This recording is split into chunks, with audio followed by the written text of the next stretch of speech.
Mm-hmm. Put some of this on. I don't even know if this stuff is still official, but I still put on like a lot of hand sanitizer. Remember when COVID first came out, you had to put on a lot of hand sanitizer. At least you felt like you did.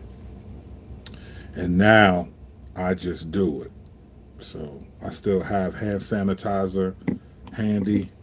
I have it here on my my office table. I have hand sanitizer, and wherever I am in my home, I don't know. It might not even be beneficial at this point. So many things have come out about what's actually beneficial as it relates to COVID and stuff that I have no idea what's legitimate and what's not anymore. Anyway, so I am in sort of a thinking out loud zone. And so yesterday I talked a little bit about the illuminality of the culture and empathy and so forth. And so, like I said, I drive into my office and I listen to things and I think. So I'm just thinking out loud again. So you're welcome to entertain these thoughts or dismiss them. I just recording them because they're here. So I have been thinking about Joe Rogan is under the gun right now. All right. So Joe Rogan, first it started off with this Neil Young thing. I don't know if this is a real smear campaign after Joe Rogan, but it starts off with this Neil Young pulls his songs from Spotify that apparently cost Spotify billions of dollars. I don't know. I didn't know Neil Young was that vicious. All right. I know I don't listen to Neil Young, but a ton of people must because apparently he pulled his songs off. All right. So that it starts off with Neil Young and Joe Rogan, and then I think another singer from the old school, Joni Mitchell, she pulls her song. There's some stuff going on, right? So then shortly after this happens, right after Joe Rogan, he's been in the news a lot too, man, just for his podcast, and they calling it misinformation. And that's kind of what Neil Young, why he pulled his music. So that Joe Rogan is about misinformation. He's giving misinformation about COVID. And what Joe Rogan does is Joe Rogan just has people on his show, and then they say whatever they're going to say about what's happening. So we do the same thing at Cross Examine when we have a guest. I don't necessarily care if you agree with my perspective on everything or whatever. I just want to hear your thoughts. So that's what he does. And he does that really well, which is why a lot of people like Joe Rogan. But right after all that happened, so Joe Rogan has this beef with Neil Young and all this stuff. And then right after that, Joe Rogan is giving a public apology. He did it on his Instagram page. Now, I didn't see this sort of this little montage, but there's a montage. Someone put together a montage of all these times that Joe Rogan uses the word nigger. All right. So all these different times. So Joe Rogan has used the word nigger on a number of occasions on his show. Over, I forgot how many years he's been doing this, maybe 20 years or something. So someone, I don't know who, but went and found a good bit of these episodes and put a montage together to make it seem like this dude is just saying nigger all the time, right? And in this society today, as we talked about yesterday, that's a highly offensive thing to do, and people are going to do that. So there's this montage of Joe Rogan saying nigger, and so he makes a public apology on his Instagram. Now, I saw enough of the apology to hear what he was saying. And there was one thing that Joe Rogan said on that apology, that video, that I thought was very interesting. And he makes this claim, and I would agree with this, but it was interesting to hear Joe Rogan say this. Joe Rogan, after he apologized for saying nigger, he said, look, and he said, black people can pretty much use it whenever they want. They can use it as a slang word or as a punchline or whatever. I'm kind of paraphrasing what Joe Rogan said. But he said, but I'm not allowed to use that word. Like, that's a word I should have never used. And then he makes this statement about the word nigger. He says, It is, there's no other word like it in the English language. This is what he says. There's no other word like nigger in the English language. And I thought, you know what? He's true. And I've known this. I've thought this for a while. And it made me think. So after he said that, I was just thinking about, yeah, that's true. That's a good point. I mean, there's no word that it somehow, in many ways, became the strongest word. It's like the F bomb that's not an F bomb, that you wouldn't call it a cuss word, but it has become, I think, worse than dropping the F bomb in many ways, right? I think people would respect you for dropping the F bomb at points versus saying the word nigger. So when Joe Rogan said this, I thought, yeah, he's right. I agree with that. And then I started to think about, and I've been writing a post. I wrote a post last week called "Did Black Evangelicals Let White Evangelicals Say Nigger?" And in that post, I was talking about how blacks and whites can view slavery, how we view it differently. So after Joe Rogan said that there's no other word like the word nigger in all of the English language or whatever, I would agree. It made me start thinking about, well, why is that? What is it about that word? And what is it about? And then it started thinking about slavery and why does slavery still come up? And I just had this thought. You know, slavery, the thing about slavery, right? And this is what I think people don't understand. This is why I think for some people, slavery is still a real serious issue, even though it was a long time ago it ended. The thing I don't think people realize about slavery, right, is that slavery, most people think about slavery, particularly white people think about slavery as an abusive period of time. And this is people who have the best perspective, who are not like, oh, it's not a big deal. Slavery wasn't that big of a deal. But most people will see American chattel slavery as a period in America's history that Africans became blacks and were forced to do labor and were treated badly. But that was ended in 1865. We had a civil war about it. The thing that most people don't realize about slavery and anything that associated with a negative group of people is that slavery is not just the institution of it, but when you're a slave for a long time, or you're seen in a negative light in society, it becomes the way people perceive you long after that, right? Like you're perceived, like, let me give you an example. Many of us, and let's just be honest about this. Many of us look at homeless people with a degree of disgust. Many of us do. Let's just be honest. We're not supposed to. We're supposed to love Christ. And by his grace, there are times I will just give people money. But we don't typically have a positive view of people if we're driving down the street in the city and someone walks up. They look dirty, and they're holding a sign up or a cup up, and they're walking by and they want you to give them money. If we're being honest, most of us have somewhat of a negative view of that. Now, we have no idea why that person is homeless.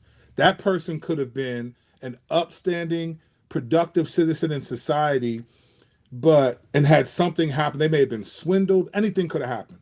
But once we see them as homeless, we just have a negative view of them.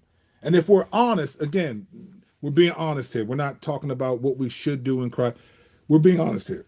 Many of us, when we see them, will look away with some measure of disgust. And more often than not, will not give them money. Why? Because they're homeless. And homeless, for many of us, if we're being honest, is associated with dirty, lazy, whatever other negative connotation. We're not thinking, wow, this person got swindled, may have been in the Enron scam and got swindled out of their life savings by Enron and lost their family and now is on the streets and have been on the streets for years just trying to survive. We don't typically think that way. There's a negative stigma with being homeless that for many people, not all, there are definitely organizations that care about these people and they do, and I get it. And my church does some amazing things for the homeless. But the reality is there's a negative stigma on homeless because when you're homeless, it communicates something about you that we all feel. Slavery was in many ways the same thing. But see, the difference about being homeless and slavery was that homelessness can be anyone. You can be black, white, male, female. You can be Asian, Indian. You can be, I mean, anyone can be homeless. So slavery was basically in America was primarily one ethnic group, Africans that eventually became born here, all this stuff, right? Slavery is not, it's a negative view that has accumulated over time towards one particular people group. So again, with homeless, it's the category of homeless, and anyone, God forbid, you and I could end up being homeless one day. That could happen. And we would fall into this. But slavery was a negative view about one particular people group. It wasn't just the forced labor, the raping, the torture, it wasn't just that. Slavery also created in people's minds a negative view about black people, about this color skin. And one of the proofs of this is slavery ended in 1863, but didn't become realized until 1865. And shortly after that, you had Plessy versus Ferguson, which we know as Jim Crow, right? But Jim Crow and discrimination wasn't just in the South, it was also in the North. The North gets a pass because they didn't have actual slaves, but the North was just as racist and discriminating. Boston was a racist city. Jackie Robinson, if you may remember, was in Brooklyn, New York, right? That was New York City. So there's a lot of discrimination that happened, but they didn't have slavery. So what happened? Well, the negative view of black people having been slaves for so long created a disgust towards black people, just like we have towards the homeless. And all of that culminates under this one word that Joe Rogan said is the most, there's no other word like it. It all culminates under the word nigger. You see, nigger has nothing to do with being a slave.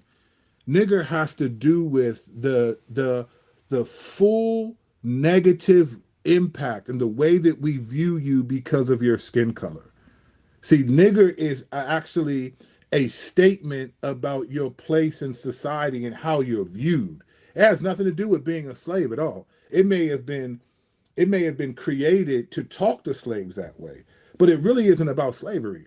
Nigger is, and that's why when Joe Rogan said that, I said, you know what, he's right. And this is why it can still impact people today, because it's not a word that, it's not like calling someone homeless. You know, like if there were words that white people, black people had towards white people, they would call them whitey, they call them cracker, they call them all these things, right? But those words didn't really bother white people. You know why? Because even if you can call me a cracker or whitey, whatever you want, honky, whatever you want, I can still get alone and you can't. I can move in the neighborhoods you can't. I can still be seen by society as better than you can't. This is the problem with this. So to understand, I'm just giving you a talk. I'm not trying to, this isn't woke language, right? And if it is, I don't care if you think it's woke. Go back to sleep. My point is, what I'm saying is to understand the dynamics of slavery and understand why Joe Rogan said there's no other word like it in the English language. You have to understand what slavery did was slavery created niggers.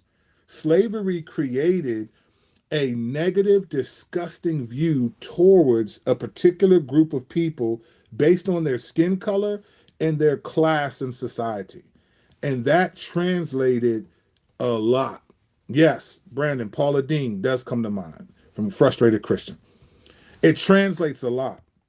And so this word, slavery was just one thing, but the negative view of black people for being slaves became the word nigger. And it's all encapsulated under that. Now, black people, you know, take that word and have sort of used it as a term of endearment on one level. And I think people have to realize that when we view the culture of the black, community today, you have a lot of perseverance. Like nigger to black people, nigga, N-I-G-G-A, that represents perseverance. It's when James Brown came out with that, say it loud, I'm black and I'm proud, in like the 60s, right? That joint was an anthem for black people because No one had really done that. And a lot of it had been, there was nothing positive about there were positive things happening, but as a whole, there was still this legalized view of black people that was negative, and it came from a disgust because of slavery. And so you have to understand that when people today still bring up slavery, it's not they're not bringing up the institution of slavery, but the reverberating consequences of it. So I'm not saying that it shouldn't be brought up or it should be brought up. I think there are times when it comes up, but when it comes up, I understand that no people aren't just talking about what happened 170 years ago, 200 years ago. There's a legacy of the way black people are viewed that is a result of slavery, just like there's a legacy and a disgust towards homeless people because they're homeless, right? So that's just the real. The only time most people don't see homeless people as like disgusting is if they have a bunch of kids with them. I remember giving this lady some money because she was holding up a sign and she had 4 kids with her, and it was just like then compassion kicks in because we have an affinity towards children for the most part. But that's just the reality. So when Joe Rogan said there's no other word like it, like nigger in the English language, I was like, you know what, he's right. And I was thinking like, why is that?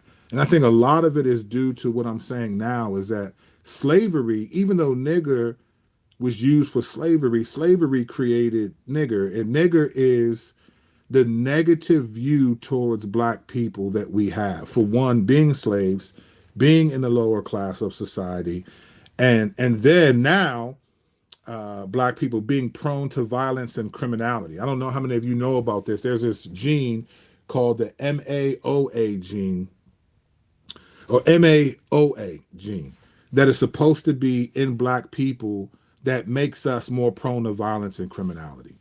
And I just think that's an interesting thought when we measure American society, right? So if black people are more prone to violence because we have this MAOA gene, a couple questions I would have would be this. Okay, so when did that gene manifest itself? When did it take place? Like, what's the origin of that gene? And the reason why is because if we were to just look at American history, and this is just true facts. You can call this woke if you want, go back to sleep. This is just true facts, right? This is just true facts. If that's true about black people, and we look at American history, and black people are prone to violence and criminality, right? I don't know when this gene started, but if it's true, then how did black people, millions of black people, let thousands of white people keep them as slaves? I mean, there were maybe 25 to 30 slave revolts, Bacon Rebellion. And there's a few of them. There are about 5 of them that were really a lot of bloodshed, and the other ones were, so black people have this gene that makes us prone to violence and criminality. Then how did we allow people to make us slaves for so long? Many slaves outnumbered the slave masters on plantations, right? So if we're prone to violence and criminality, then why were we enslaved for a couple hundred years? Why were we enslaved? Why did we let Jim Crow happen and be treated that way? Why did an old black woman named Rosa Parks have to sit on a bus and refuse to get up to really kick off this civil rights movement? Like, why weren't black people attacking white people, tearing their villages down? So if we're prone to violence and criminality, then where is that at? Okay, so that's one side of it. The other question I would have is when we look at American history, if we were to judge, let's start from just 1607 to today, right? If we look at the scope of American history, not just the last 25, 30, 50 years, but the scope of, well, let's just start from 1619, when the first African slaves came, from 1619 to 2022. All right. If we look at the scope of that, here's the question. What ethnic group, what people group have proven to be prone to violence and criminality in the history of our nation? If we're just looking at that scope, what people group? It ain't black folks. It's not black people, right? You know, so I just think it's fascinating to hear. So anyway, I'm just thinking out loud. I'm just thinking out loud. And so, yes, of course, it's white people. If we're just going by the sheer numbers of violence terror, wars. Black people didn't start none of them joints. We were slaves. We were the ones. So again, what do you say to that? And lastly, I'm gonna say this. I've said this before. I do believe that fathers, the idea of not having dads in the black community is used as a weapon in many ways. And I understand why people say this. And I get it. But I do have one question. If dads are such an important role in the reason why the black community is where it is, if that's true, and I agree that dads are there. I'm a dad. I'm a dad, right? I'm a dad. I've been there. I wiped their butts plenty of times, all of them. I'm a dad. I've been there with these boys. And a lot of the thing is like black people don't have dads, and so there's a lot of single motherhood. All those stuff is to some degree true. Here's a question I have though. What do you say then about all of the white dads who throughout American history taught their children to think and act a certain way? Like most of the family dynamics that happened historically, and the way racism and slavery continued was passed down from father to children. So those dads were there. There is not, to my knowledge, in American history, particularly during the colonial period up to modern day, let's just say to the 1950s, there's not been a lack of white fathers in the home, right? Not been a lack of white fathers in the home. So if dads are the issue, then what do you say to all those white dads who taught their kids to continue on the racism and slavery and did that? Like them dads were evil dads. So again, to blame what's happening in the black community on the absence of fathers, I would say, well, man, what do you say to all of the white people who had fathers and that perpetuated a lot of evil? The legacy of slavery is a lot more evil to me than what we see happening in some of the inner cities. So anyway, I appreciate Joe Rogan's perspective. I personally I'm not offended at Joe Rogan. I'm not really offended at him saying that stuff. But I do think it's interesting. And I do think that slavery, what people have to realize is that slavery created a negative view of black people that even other, this is the last thing was that, so I'm from the hood, or I've been in the hood at least. I'm saying my mother moved us away, and then I ended up going back to the streets later on when I got older. And in the neighborhoods, we have these things called carryouts, or like a lot of the hair and nail spots, like nails, Koreans own these, right? A lot of people that come to America, they also hate black people too. Like my wife is Latina, and Salvadorians do not like black folks. They like, even to this day, I've been married to my wife for almost 18 years. And to this day, if we're walking together or with my children, whatever, and there's a bunch of Salvadorian men with her, they'll look at me like it's 1922. Like, what am I doing with this woman? Right? It's like, it's not just white on black. Like a lot of people have hated black people. As Martin Luther King said in an interview just a year before he died, what makes black people different is it became a stigma. So I'm not making excuses for what we should or shouldn't have accomplished. What I'm saying is there's no stigma connected. Whatever happened in Hiroshima with the Japanese, that stigma is gone. The Jews, like what word did the Holocaust is an event. It's not a slur against Jewish people. They've been compensated significantly. Families who were connected to the Holocaust have been given billions of dollars on what we would call reparations. And it still happens. I mean, I just read an article last year that up until at least 2017, America has been the broker for France, Germany, and Poland to pay families who are survivors of the Holocaust. And then people are mad that black people want reparations. Or you think, oh, affirmative action or this or that. Listen, that's tax money that black people actually contribute. So that's not reparations. It's tax money taken from black people to give to a bunch of people because black people aren't the only ones poor. So anyway, man, I'm talking too much. Let me get out of here. Thinking out loud, Kirk Kennedy. Joe Rogan is right. There's no other word like nigga in the English language. And hopefully I just helped you understand a little bit more why. All right. See y'all. Thanks for riding with me. Holla at y'all soon. Don't forget, serial killers I'm always trying to do this right. Yes, baby. Serial Killer Smiling Pictures is streaming. Go get the album. No other album like it. It's an album and a documentary put together. And I also have that. Oh, I need to respond to this real quick because I love when people say stuff like this. Brazil had more slaves than the USA.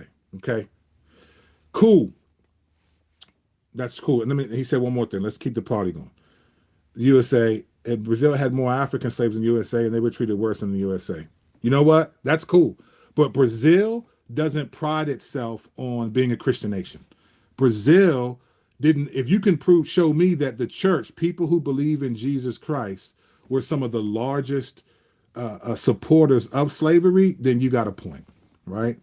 But Brazil, to my knowledge, America is a unique nation in that it says it began with people who want to believe in Jesus Christ. See, this is what people don't get. It's not the act of slavery that's the problem. It's the people who supported it. This is the church. So when James says that true religion is to care for orphans and widows, well, chattel slavery in America, supported and instituted by many in the church, created orphans and widows by killing men and all this stuff. So Brazil has a larger statue of Jesus Christ, but yeah, because Brazil is Catholic. They're Catholic. We're talking about when the founders came to America, they were reformed, fam. They were reformed. So yeah, they may be the biggest Christian country on earth, but says what though? I don't know. It says what? What does it mean to be Christian in Brazil? I have no idea. But my point is, was Brazil that way in 1600, 1700, 1800? You're talking about right now. So anyway, when I say this stuff, I don't just shoot from the hip. I got a lot of research. I got a lot of receipts. I don't know if you can hit me privately and we can talk about that. The point is that America prides itself on the land of the free. It wrote 3 documents that described itself as the land of opportunity. You know, life, liberty, and the pursuit of happiness. Brazil didn't respond like that. That's why everyone wasn't flocking to Brazil like they do the USA. The US presented itself a certain way, and then it lived the opposite. And many in the church who taught solid theology did the opposite in their understanding of it. So I get this whole other nations did this and did that. That doesn't mean anything. I'm not from Brazil. We're talking about America and what America represented and what America has done. Slavery, it wasn't just slavery though, fam. It was also Jim Crow. And this is the church supported discrimination, right? They're talking about believers in Jesus Christ, bro. People who would quote Galatians 3 that Jesus tore down the wall of hostility. We're talking about all of that. So anyway, all that to be said, these conversations always happen, and I get it. I've done a lot of, I know what's popping. I get it. You're right. Slavery is all over the place. That's the issue. But what's funny is we don't compare anything else. We don't say, well, if your AC goes out, your central air conditioning, do you say, you know what though? We got a better central air conditioning system than in India. So no, the comparisons only work when you try to do it with race. You don't compare nothing else. If your Wi-Fi goes out, you're going to be calling up Verizon. You're not going to say, well, you know what? We got better Wi-Fi than these other countries, so who cares? Like, we're still better than these other countries. You don't do that. No one does that. No one says, oh, man, my water's not working, so you know what? We got better water system than they do in Brazil, so I'm good. Like, no one does that. We only do that. We only do that when it comes to race. Like, let's compare ourselves to the rest of the world in race. But Christians don't compare themselves to other people. Though. We compare ourselves to the scriptures. If I compare myself to other people, then I'm always going to be on top. That's Luke 18. The Pharisee and the tax collector. He walks in and says, man, Lord, I'm not like this dude. He's comparing himself to that dude. And Jesus said he didn't go home justified. So I don't miss me with other countries did that. I'm not comparing myself. I'm comparing myself to the scriptures and then comparing America to what its constitutional documents were. And so even after that, all of this. So anyway, all that to say, I appreciate y'all. Thanks for riding with me. And this is Kirk Kennedy thinking out loud. Go get Serial Killer Smiling Pictures or else. See y'all, man. Y'all have